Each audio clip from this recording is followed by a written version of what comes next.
Diskusi interaktif. Mereka pembentukan koalisi parpol besar usai pertemuan 5 ketua umum parpol pada acara silaturahmi Ramadan di Sekretariat PAN akankah terwujud? Kita akan membahasnya dan sudah terhubung ya dengan pengamat politik Citra Institute Yusa Farhan. Selamat malam Pak Yusa. Selamat malam Mas. Salam sehat Pak Yusa. Siap. Baik Pak Yusa, seperti apa nih Anda melihatnya? Kira-kira terwujud nggak dari 5 parpol ini? Iya, memang menarik ya pertemuan hari ini yang dihadiri oleh Presiden Jokowi bersama dengan 5 ketua umum parpol yang merupakan gabungan dari Koalisi Indonesia Bersatu yang di dalamnya ada P3, Golkar dan PAN beserta juga KKIR yang di-endorse oleh Gerindra dan PKB. Yang pertama tentu kita boleh menafsirkannya sebagai skenario menaruh telur di banyak keranjang oleh Presiden Jokowi yang berkepentingan menjadi kingmaker terkait dengan Pilpres 2024. Dan kenapa kemudian PDIP tidak hadir dan Nasdem tidak diundang, ya sebagaimana dikonfirmasi oleh Sekjen PDIP, sebetulnya PDIP kan diundang. Cuma karena itu forumnya para ketua umum dan ketua umum PDIP sedang berada di luar negeri sehingga tidak bisa diwakili, sehingga PDIP tidak datang ya. Kecuali Nasdem yang memang tidak diundang. Nah, saya kira selain kepentingan Pak Presiden Jokowi sebagai kingmaker, tentu ini juga bisa kita maknai sebagai politik saling sandra ya. Karena memang sampai hari ini kan PDIP masih menyimpan calon presidennya siapa dan tidak kunjung memberikan tiket kepada Pak Ganjar Pranowo yang dalam radar hasil survei beberapa lembaga kan selalu merajai terkait dengan tingkat elektabilitas Pak Ganjar, meskipun PDIP punya golden ticket tanpa koalisi bisa mengusung pasangan capres dan cawapres tersendiri.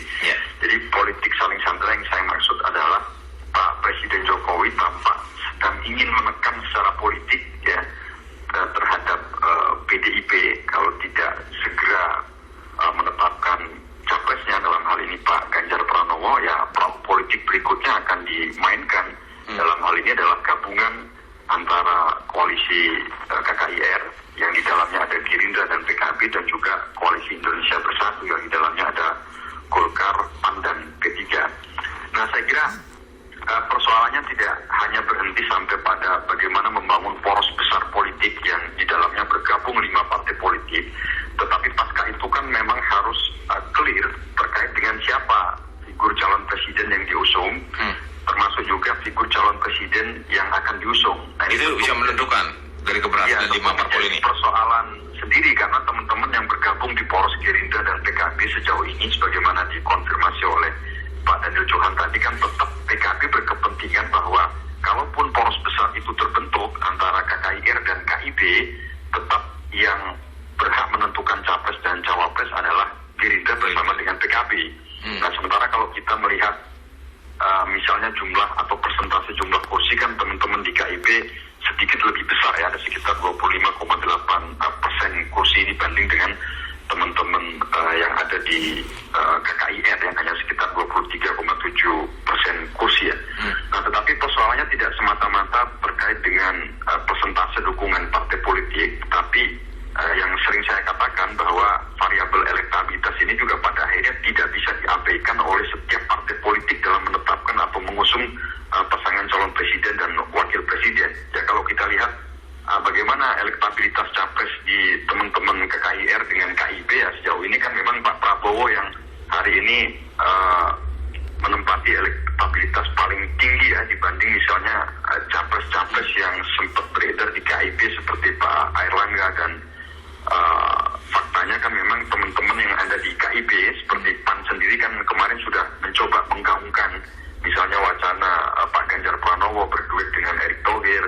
P3 juga demikian sudah mulai melakukan manuver-manuver politik dengan pendekatan kepada PDIP atau bahkan partai politik lain. Artinya memang dalam konteks kandidasi atau pencapresan, lagi-lagi problem utama KIB adalah tidak punya stok calon presiden yang tingkat elektabilitasnya tinggi, sehingga poros politik kalau yang 5 parpol ini Kalau 5 parpol ini bergabung dan dia mengusung Prabowo, dan apakah ini juga bisa mengalahkan PDIP? Nah, ini yang menarik ya, karena Itu tergantung cawapresnya nanti. Iya, memang ini pertarungan yang sangat kompetitif. Ya, selama ini kan 3 nama kandidat calon presiden, ada Pak Prabowo, ada Pak Ganjar Pranowo, dan Pak Anies Baswedan kan angka elektabilitasnya masih sangat kompetitif sekali ya. Tetapi kalau poros KIB dan KKIR bergabung, saya kira sangat rugi kalau kemudian PDIP mengambil langkah taktis atau langkah politik tersendiri dengan tidak bergabung, alias menggunakan hak politiknya yang memiliki golden ticket untuk menetapkan pasangan capres dan cawapres. Dan saya kira sepanjang momentum Pilpres 2014-2019 kan tidak ada partai yang tidak membutuhkan kawan koalisi ya, karena ini semata-mata bukan hanya pertarungan memenangkan Pilpres, tetapi juga pasca pemilu ya tentu kan presiden terpilih membutuhkan dukungan parlemen yang kuat, sebagaimana ini menjadi ciri khas Pak Jokowi. Bahkan Pak Jokowi juga mengajak masuk barisan koalisi, barisan oposisi seperti Gerindra yang ikut bergabung dalam pemerintahan Pak Jokowi. Jadi saya kira sekali lagi ini adalah bagian dari skenario menaruh telur di banyak keranjang yang kita tahu Pak Presiden Jokowi sangat berkepentingan menjadi kingmaker. Dan kalau kita lihat bahkan di poros koalisi perubahan pun yang di-endorse oleh Partai Nasdem, kemudian Partai Demokrat dan PKS, kan tetap leader politiknya, leader atau pemimpin porosnya adalah Partai Nasdem yang notabene adalah bagian dari partai pendukung pemerintah. Saya kira ini yang kita harus tangkap. Jadi kasarnya siapapun yang menang, katakanlah PDIP mengusung capresnya sendiri, kemudian KKIR dan KIP bergabung, kemudian koalisi perubahan mengusung Pak Anies, ya tentu kan ada 3 poros besar ya. Jadi siapapun pemenangnya tentu Pak Jokowi punya andil dan punya investasi atau punya saham politik di situlah. Kira-kira begitu yang kita bisa baca dari pertemuan Pak Presiden Jokowi tadi dengan 5 ketua umum partai politik. Jadi dari 3 poros ini, kalau apa kata Pak Jokowi nanti, itu bisa menentukan, bisa mungkin 80% lebih ya? Ya, kalau melihat realitas politik yang ada kan memang variabel elektabilitas sekali lagi kan tidak boleh diabaikan ya, karena petanya masih sangat kompetitif. Kalau poros KIB dan KKIR bergabung, saya kira potensi menangnya juga ada ya. Ketika melawan misalnya poros politik sendiri PDIP, ya, kemudian juga melawan poros politik Nasdem, Demokrat dan PKS yang mengusung Pak Anies Baswedan. Tapi saya kira perkembangan ke depan masih sangat dinamis. Apakah PDIP bergabung dengan koalisi besar ini, ataukah menggunakan golden ticketnya untuk menetapkan capres dan cawapres tersendiri, kita masih melihat. Tapi saya kira sekali lagi rugi bagi PDIP ketika berkepentingan untuk mencetak hat-trick ya, untuk memenangkan kembali Pilpres 2024, kalau kemudian PDIP tidak bergabung dengan poros besar ini. Karena kalau PDIP bergabung tetap dengan pertimbangan apapun, PDIP punya hak untuk menjadi leader. Nah, ini yang perlu dinegosiasikan ulang dengan parpol-parpol yang berada di poros besar KKIR dan KIB tadi. Ya. Oke, kita juga undang pendengar ya. Untuk yang ingin bergabung, silakan pendengar di 021-5809.000 atau melalui WhatsApp dan SMS 0811806543. Ini ada dari Semarang, Pak Kabut mau bergabung. Pak Kabut, selamat malam. Ya, selamat malam. Salam sejuk segar Indonesiaku. Oke, silakan Pak.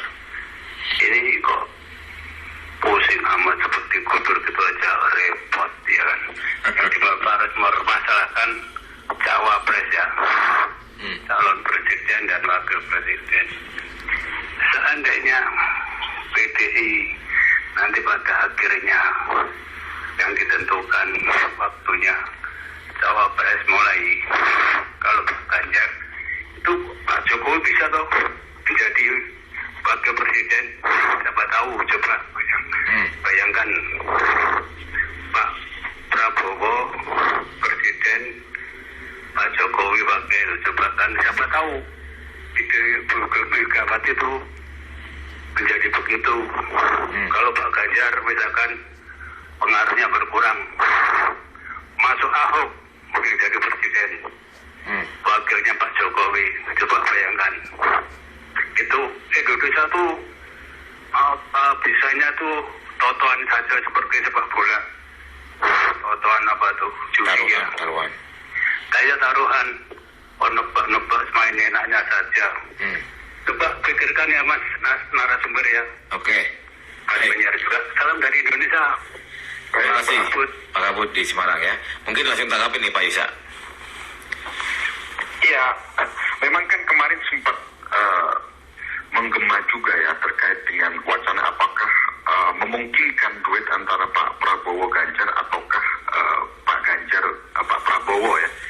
Ya, sementara yang kita lihat kan masing-masing partai politik dalam hal ini PDIP dan Gerindra kan masih kekeh dengan argumentasi politiknya masing-masing. Teman-teman di PDIP menganggap bahwa tidak bisa kalau kemudian berkoalisi dengan Gerindra tanpa status calon presiden ya. Artinya memang itu yang menjadi daya tawar atau bargaining PDIP. Sementara teman-teman Gerindra juga kekeh pada keputusan partai politiknya yang menetapkan Pak Prabowo menjadi calon presiden dan dianggap lebih senior dibanding Pak Ganjar Pranowo. Nah, saya kira karena skenario itu menemui jalan buntu dalam tanda kutip ya, makanya kita lihat Pak Jokowi berkepentingan bagaimana menyatukan faksi besar teman-teman partai politik yang ada di KKIR bersama dengan teman-teman yang ada di poros KIB untuk menjembatani bagaimana supaya konsolidasi partai politik di antara poros besar itu terjadi ya dalam kaitannya pengusungan calon presiden dan wakil presiden mendatang. Dan saya kira sekali lagi ya, meskipun PDIP punya golden ticket untuk menetapkan capres-cawapres, tetapi kalau PDIP bisa bergabung dengan poros koalisi KKIR dan KIB, tentu ini akan lebih baik karena akan berpotensi untuk mudah dalam memenangkan pertarungan pilpres ke depan. Sekalipun kalau kita bicara dalam konteks demokrasi, ya tentu demokrasi kan mensyaratkan. Kalau misalnya bergabung, capres-cawapresnya siapa tuh? Ya, makanya kan itu yang perlu dinegosiasikan ulang. Apakah dengan bergabungnya PDIP di poros besar ini berarti membuka kemungkinan terhadap duet antara Pak Prabowo dan Ganjar, ataukah sebaliknya antara Pak Ganjar dengan Pak Prabowo, dengan konsekuensi teman-teman di KIB yang di dalamnya ada Partai Golkar, ya tentu harus dikorbankan dalam tanda kutip hak politiknya, karena teman-teman di Golkar kan sampai hari ini juga kita lihat masih menyiapkan berbagai alternatif skenario, terutama kemarin misalnya kita baca kehadiran Pak Airlangga di buka bersama di Nasdem Tower ya, sekalipun itu juga bisa kita maknai sebagai kunjungan balasan Pak Airlangga kepada Pak Surya Paloh, dan dua partai ini kan sama-sama menjadi bagian dari pendukung pemerintah. Tapi saya kira karena perkembangan politik ke depan masih sangat cair ya, tentu tidak menutup kemungkinan KIB ya, sebagaimana dikonfirmasi oleh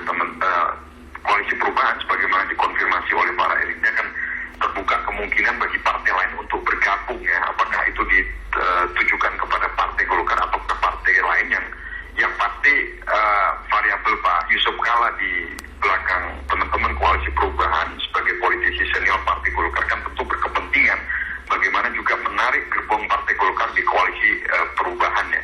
Ya, makanya yang menjadi sulit adalah bagaimana mengkompromikan kepentingan-kepentingan yang ada dalam poros KIR, kemudian kepentingan yang ada dalam PDIP, dan kepentingan teman-teman KIB sendiri. Nah, tapi saya kira itu akan lebih diurai jika PDIP masuk dalam poros besar tersebut dan duduk bersama untuk mencari kemungkinan-kemungkinan terbaik atau formasi terbaik